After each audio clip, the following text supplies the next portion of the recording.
Toca hablar de los diuréticos de asa. Dentro de los más importantes encontramos a la furosemida, la bumetanida, la torsemida y estos derivan de las sulfonamidas. Y además encontramos al ácido etacrínico, pero este va a derivar del ácido fenoxiacético. Mucho ojo, porque estos diuréticos son los diuréticos más potentes. Por lo tanto, no es sorprendente que sean los fármacos diuréticos más usados en la clínica. En cuanto a su mecanismo de acción, para entenderlos debemos de situarnos en la rama ascendente gruesa de la nefrona. Recordemos que aquí fisiológicamente tenemos un cotransportador de sodio, potasio y cloro, conocido como NKCC2, y este va a movilizar un átomo de sodio, uno de potasio y dos de cloro por cada movimiento. El mecanismo de acción de estos fármacos es inhibir al NKCC2 y esto va a producir varios efectos. El primero es que aumente la excreción del sodio y del cloro, aproximadamente el 25% de la fracción de filtración, y también va a afectar la excreción de otros iones, como el calcio y el magnesio. Además, la furosemida inhibe ligeramente a la anhidrasa carbónica, por lo tanto, vamos a excretar también bicarbonato y fosfato. Otro efecto de los diuréticos de asa es el aumento de la excreción de potasio. Recordemos que cuando llega más sodio al conducto colector, aumenta la excreción de potasio. Y ojo, este efecto lo van a tener todos los diuréticos que modifiquen la reabsorción del sodio. Más adelante les voy a explicar por qué sucede esto. Y por último, vamos a tener hiperuricemia. Va a haber menos excreción del ácido úrico, por lo que se queda en nuestra sangre. Y como dato curioso, la furosemida aumenta la capacitancia venosa sistémica. Esto va a provocar que disminuya la tensión de llenado en el ventrículo izquierdo, y esto puede beneficiar a los pacientes que tienen un edema pulmonar. Sobre su farmacocinética, aquí tenemos otra tabla del Goodman. Pueden ponerle pausa al video para entenderla con más profundidad. En cuanto a la posología, la furosemida, que es el diurético de asa más usado, tiene una dosis de 1 miligramo por kilogramo al día y se puede llegar a una dosis máxima de hasta 1500 miligramos por día. Y ojo, estos diuréticos también se les conocen como diuréticos de techo alto. Esto se debe a que tienen un efecto en el cual entre más dosis administremos, mayor va a ser el efecto. Caso contrario, que no sucede en las tiazidas, por ejemplo. De todos los diuréticos de asa son los que tienen los efectos secundarios más importantes a recordar. El primer efecto es la hiponatremia, y esto puede producir hipotensión, disminución de la tasa de filtración glomerular e hipovolemia. Y recordemos que la hiponatremia y la hipotensión van a activar al sistema renina-angiotensina-aldosterona. Este sistema va a producir a la larga una hipocalemia. La hipocalemia nos puede derivar en arritmias cardíacas. También vamos a tener pérdida de hidrógeno, por lo que podemos cursar con una alcalosis metabólica. Y también podemos tener hipocalcemia. El segundo efecto secundario es la ototoxicidad. Estos son los únicos diuréticos que van a causar problemas auditivos, disminuyendo la agudeza auditiva, produciendo tinnitus e incluso vértigo.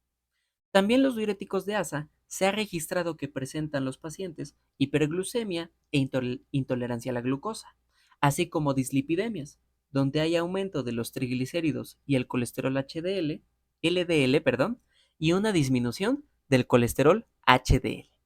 Y por último, estos fármacos pueden producir hiperuricemia, fotosensibilidad y anemia aplásica. En cuanto a las contraindicaciones, estos fármacos nunca se deben de administrar en pacientes con osteoporosis o con menopausia. Recordemos que estas dos entidades patológicas pueden o cursan con disminución del calcio, por lo que estos fármacos, al causar hipocalcemia, pueden intensificar la sintomatología del paciente. Tampoco se administran en pacientes en estado de choque, en pacientes con anuria o pacientes tratados con aminoglucósidos. Recordemos que estos antibióticos también producen ototoxicidad, por lo que es un efecto sinergista del daño auditivo. Sobre sus interacciones medicamentosas, los diuréticos de asa interactúan con los anticoagulantes, los glucósidos digitálicos, administrados para las arritmias, y con los AINES. Sobre sus indicaciones y uso terapéutico. El principal uso terapéutico que damos a los diuréticos de asa es el edema pulmonar agudo. Recordemos que se administran ya que ayudan a disminuir la precarga y por lo tanto ayudan a pacientes con edema pulmonar. Recuérdenlo porque muchos maestros de farmacología les gusta preguntar esto sobre diuréticos. La segunda indicación es la insuficiencia cardíaca congestiva. La tercera indicación es la hipertensión arterial sistémica. Y por último, la administración en el edema causado por diferentes patologías, como la insuficiencia hepática y el síndrome nefrótico. Ahora veamos las tiazidas. Estos diuréticos, junto con los diuréticos de asa, son los más usados en la clínica debido a sus propiedades farmacológicas. De las tiazidas, las más importantes son la hidroclorotiazida, la vendroflumetazida, la indapamida, la metolazona y la quinetazona. Sobre su mecanismo de acción, las tiazidas recuerde que actúan en el túbulo contorneado distal. En este nivel de la nefrona encontramos al transportador NSC, que va a movilizar un átomo de sodio y uno de cloro por cada movimiento hacia la célula tubular. Estas tiazidas van a bloquear el transportador NSC, por lo que el sodio y el cloro ya no se reabsorben en este segmento de la nefrona. ¿Y qué efectos van a provocar? Bueno, el primer efecto es la excreción de sodio moderadamente eficaz. Recordemos que a este nivel de la nefrona solo se reabsorbe el 5% del sodio, por lo que la pérdida de sodio es mínima, pero puede influenciar en varias patologías como la hipertensión. El segundo efecto es la inhibición leve de la anhidrasa carbónica, por lo que también tenemos excreción de bicarbonato y de fosfato. Y otro efecto es la excreción de potasio por aumento de la llegada de sodio al conducto colector. Recuerden que esto también lo producen los diuréticos de asa y los inhibidores de la anhidrasa carbónica. Y les voy a explicar más adelante esto, no se preocupen. En cuanto a su farmacocinética, aquí tenemos otra tabla donde podemos ver las principales características de las tiazidas en cuanto a su biodisponibilidad, semivida y vía de eliminación. Y también tenemos otra tabla, pero que ahora es del libro de farmacología de Katsuo, donde podemos ver la posología de las diferentes tiazidas. Pónganle pausa al video para que ustedes puedan verlo con calma. Sobre los efectos secundarios de las tiazidas, rara vez van a causar efectos en el sistema nervioso central, el gastrointestinal y en la sangre, pero se ha reportado que de todos los diuréticos, las tiazidas son los que presentan una mayor incidencia en la disfunción eréctil. Asimismo, las tiazidas pueden producir desequilibrios hidroelectrolíticos y desequilibrios ácido-base. De los efectos adversos, las tiazidas se ha reportado intolerancia a la glucosa y esto puede generar diabetes a largo plazo. También se ha reportado dislipidemias. Recordemos que estos efectos adversos también los tienen los diuréticos de asa. Sobre las contraindicaciones, nunca se administran las tiazidas en pacientes alérgicos a las sulfonamidas, ya que estos medicamentos también tienen estructuras similares. Y tampoco se van a administrar en pacientes que estén usando otro fármaco que es la quinidida, ya que esto puede producir una fibrilación característica conocida como torsade de Pont, que significa en español torcedura de los puntos, y que esta es letal si no se trata. Sobre sus interacciones medicamentosas, las tiazidas aumentan el efecto de los anestésicos, los digitálicos y la vitamina D, y disminuyen el efecto de los anticoagulantes, los úricos úricos y las sulfonilureas. Sobre sus usos terapéuticos, lo que más nos interesa como estudiantes de medicina. El primer uso terapéutico es el tratamiento del edema secundario a las insuficiencias, como la insuficiencia cardíaca congestiva, la insuficiencia hepática, la renal o la venosa. Y el segundo es el tratamiento para la hipertensión arterial. ya que las tiazidas se usan como sinergistas junto con otros antihipertensivos, como los inhibidores de la enzima convertidora de angiotensina o los antagonistas del receptor de angiotensina. Toca hablar de los diuréticos ahorradores de potasio. Y recordemos que tenemos dos subtipos, los antagonistas y los no antagonistas del receptor de mineralocorticoides. Primero vamos a hablar de los no antagonistas del receptor, y entre ellos encontramos a la amilorida y al triamtereno. Para entender su mecanismo de acción, debemos de situarnos en el túbulo y los conductos colectores de la nefrona. Recordemos que aquí tenemos al canal epitelial de sodio, que se inserta en la membrana luminal y permite la reabsorción de sodio en este segmento de la nefrona. El canal epitelial de sodio, o ENaC, se produce gracias a la unión de la aldosterona con el receptor de mineralocorticoides. Por lo tanto, la amilorida y el triamtereno se unen al ENaC y lo inhiben. Entonces, ¿qué efectos produce esta inhibición? Bueno, el primer efecto es que va a haber una excreción de sodio mínima. Recordemos que a este nivel de la nefrona solo se reabsorbe el 2% del sodio, pero esa disminución del 2%, recuerden que puede modificar la volemia y la presión arterial. Y ahora, dejando a un lado esto, ¿se acuerdan que los inhibidores de la anhidrasa carbónica, los diuréticos de asa y las tiazidas producían un aumento de la excreción de potasio debido a que llega más sodio a este segmento de la nefrona? Exactamente. Aquí les voy a explicar por qué sucede esto. Bueno, con estos fármacos o con la amilorida, cuando se inhibe el canal epitelial de sodio y entonces se acumula el sodio en este segmento de la nefrona, lo que va a producir la acumulación de sodio es que se hiperpolarice la membrana luminal. La hiperpolarización va a producir un cambio en el voltaje transepitelial y esto va a hacer que se haga más negativo el voltaje. El voltaje transepitelial es clave para el movimiento del potasio. Cuando es positivo, se excreta el potasio a la luz, pero cuando es negativo, se evita su excreción. Entonces, estos fármacos, junto con la amilorida, aumentan la llegada de sodio, se hiperpolariza, hacemos más negativo el voltaje transepitelial y por lo tanto reducimos la excreción del potasio. Por eso estos fármacos se conocen como ahorradores de potasio, porque gracias a este mecanismo de acción, indirectamente evitan la excreción de potasio.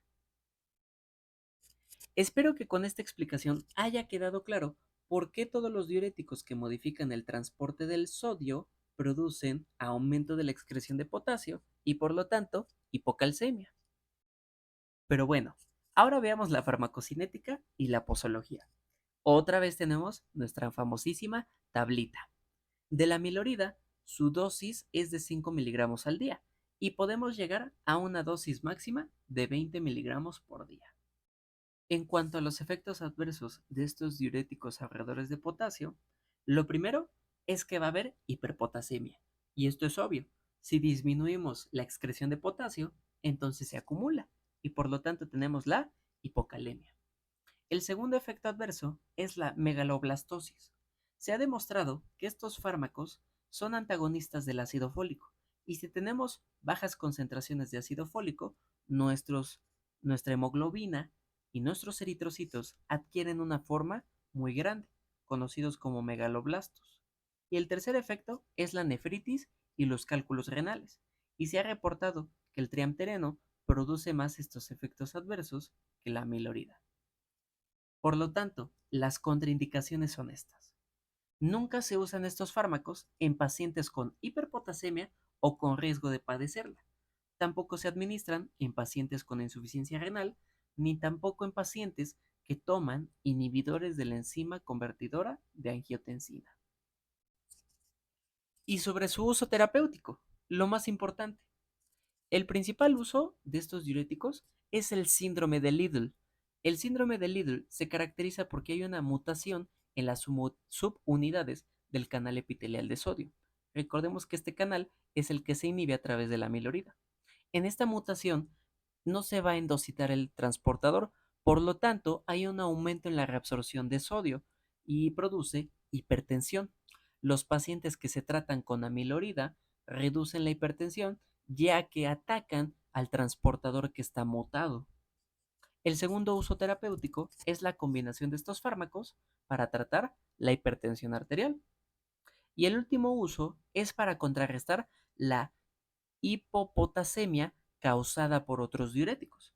Recordemos que las tiazidas o los diuréticos de asa excretan potasio. Entonces, si administramos estos diuréticos ahorradores, compensamos la pérdida de potasio. Ahora hablemos de la otra subclase de fármacos, que son los diuréticos ahorradores de potasio, pero que son antagonistas de los receptores de mineralocorticoides. Destacan aquí dos fármacos, la espironolactona y la eplerenona. Dios mío, ¿quién inventa estos nombres? Para entender el mecanismo de acción, debemos situarnos nuevamente en el túbulo y el conducto colector. ¿Se acuerdan cuando les dije que la aldosterona se unía a su receptor de mineralocorticoides y que producía los canales epiteliales de sodio? Bueno, vamos a adentrarnos un poquito más en la fisiología de este proceso. La aldosterona, que se produce en la corteza suprarrenal cuando se une al receptor de mineralocorticoides, que es un receptor intranuclear, va a aumentar la transcripción genética de unos complejos llamados proteínas inducidas por aldosterona.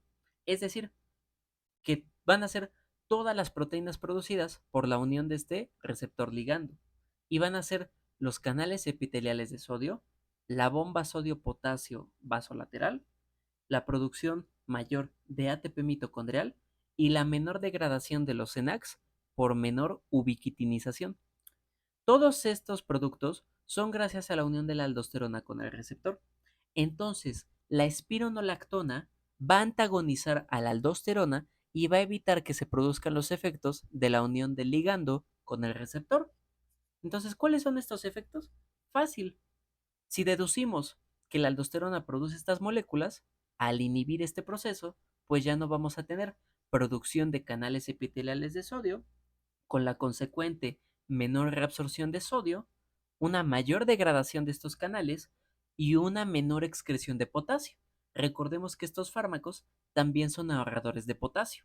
Entonces, aquí es la diferencia entre las dos subclases de estos fármacos ahorradores de potasio. Los no antagonistas, como su nombre lo dice, no actúan en el receptor de mineralocorticoides, actúan directamente en el ENaC. Y los antagonistas actúan directamente en el receptor de mineralocorticoides. Pero al final, ambos tipos de ahorradores de potasio van a inhibir la reabsorción de sodio, ya que afectan al canal epitelial de sodio. Sobre su farmacocinética, otra vez tenemos nuestra famosa tablita. Y sobre la dosis, la espironolactona, que es el fármaco que más se usa de esta clase, su dosis mínima es de 25 miligramos al día y podemos llegar hasta una dosis máxima de 200 miligramos por día. Los efectos secundarios de estos antagonistas del receptor de mineralocorticoides son muy peculiares. El más importante o el que más se produce es la ginecomastia, la impotencia y las alteraciones del ciclo menstrual en el caso de la mujer. Esto se debe a que farmacológicamente la espironolactona también muestra afinidad por los receptores de progesterona y de andrógenos, por lo que produce estas alteraciones endocrinas. Otros efectos secundarios pueden ser la hiperpotasemia por el mecanismo de acción del fármaco, la acidosis metabólica en pacientes cirróticos, la ulceración gástrica y en el sistema nervioso central, el letargo y la ataxia. Y lo más importante de estos fármacos, su uso terapéutico. El principal uso terapéutico es la hipertensión secundaria a un hiperaldosteronismo primario. En el hiperaldosteronismo primario tenemos un tumor famosísimo que es el adenocarcinoma de la glándula suprarrenal. Este tumor aumenta la cantidad de secreción de aldosterona y la aldosterona aumenta la reabsorción de sodio, produciendo hipertensión. Con el fármaco inhibimos la hipernatremia y por lo tanto contrarrestamos esta hipertensión secundaria. El segundo uso terapéutico es la hipertensión y el edema. Y el último uso, los diuréticos más usados en la cirrosis hepática. Y por último, Hablemos de los fármacos moduladores de la hormona antidiurética o la vasopresina. A grandes rasgos, esta hormona que se produce en el hipotálamo y se secreta en la neurohipófisis y que llega hasta el riñón, interviene en la reabsorción de agua en el conducto colector y produce los fenómenos de diuresis acuosa y antidiuresis. Para que entiendan un poquito más de esto, les dejo aquí arriba mi video de concentración y dilución de orina, para que entiendan más sobre la acción de la hormona antidiurética. Sigamos. Para entender los efectos farmacológicos de estos moduladores, debemos entender un poco sobre los receptores de la vasopresina. Tenemos dos tipos principalmente, los receptores B1 y los receptores B2. El receptor B1 es un receptor acoplado a proteína GQ que va a activar a la fosfolipasa C y entonces por medio del inositol trifosfato se producen los efectos como la vasoconstricción, la glucogenólisis, la agregación plaquetaria y la liberación de corticotropina. Y los receptores B2, que son activados por la vía de la proteína GS AMP cíclico, proteína sinasa A, es el receptor que nos importa, porque es el que va a modular las acciones de las que les voy a hablar. Y este receptor va a aumentar la inserción de acuaporinas en la membrana luminal del conducto colector, y esto va a favorecer el movimiento de agua y de urea hacia el riñón, reabsorbiéndolo. Dentro de los moduladores de la vasopresina encontramos a los agonistas de la hormona antidiurética, como la desmopresina, y tenemos a los antagonistas de la hormona antidiurética, los famosos baptanos, dentro de los cuales encontramos al tolvaptán y al lixivaptán. Pero hablemos primero de los agonistas. De los agonistas, como la desmopresina, tienen una presentación intravenosa e intranasal, dependiendo del uso terapéutico. Dentro de sus indicaciones, la principal es la diabetes insípida central. En la diabetes insípida central tenemos un daño o un problema neurológico por el cual no podemos secretar ADH, un tumor, una neuroinfección, entre otras cosas. Entonces la desmopresina va a actuar como si fuera la ADH. Estamos supliendo la hormona que no podemos sintetizar. Otra indicación es la enuresis nocturna primaria, ya que aquí tenemos orinas frecuentes en la noche. Y también tenemos los trastornos hemorrágicos, como la enfermedad de von Willebrand tipo 1 y la deficiencia del factor 8. Dentro de los efectos adversos, el principal es la intoxicación hídrica. Si administramos más desmopresina, tenemos más ADH y entonces reabsorbemos más agua, provocando la hipervolemia. Y una contraindicación es que nunca se usan estos agonistas en la insuficiencia renal aguda. En cuanto a los antagonistas de la ADH, su principal uso terapéutico es en las patologías donde tenemos retención de agua por una secreción excesiva de la hormona antidiurética. Ejemplo de ello es la insuficiencia cardíaca. Aquí, como tenemos sobrecarga e hiponatremia, nuestro cuerpo piensa que estamos deshidratados, aumentando la secreción de la ADH, reabsorbiendo más agua y aumentando la patología de la enfermedad, donde ya tenemos un aumento del volumen sanguíneo. Otro, Otra entidad es el síndrome de secreción inadecuada de la ADH. Y también está demostrado que en la enfermedad renal poliquística, la progresión de la enfermedad es más lenta con estos antagonistas. Y de los efectos adversos de estos antagonistas, tenemos la diabetes insípida nefrogénica, irónicamente. Si nosotros administramos el antagonista de la ADH, entonces pareciera o nuestro cuerpo piensa que no tenemos la hormona antidiurética, produciendo los síntomas de la enfermedad que ya les comenté. Y otro efecto adverso es la hipernatremia descontrolada. Si nosotros producimos muchos antagonistas, entonces perdemos mucha agua y el sodio se concentra bastante en la sangre. Y ¡tadán! Con esto finalizamos nuestro video de diuréticos. Espero que les haya gustado, sobre todo que hayan aprendido, y si les gustó este video o les aportó algo más a su conocimiento como médicos, no olviden darle like y suscribirse para que no se pierdan ningún contenido del canal. Nos vemos en el siguiente video Médico Blastos. ¡Hasta pronto!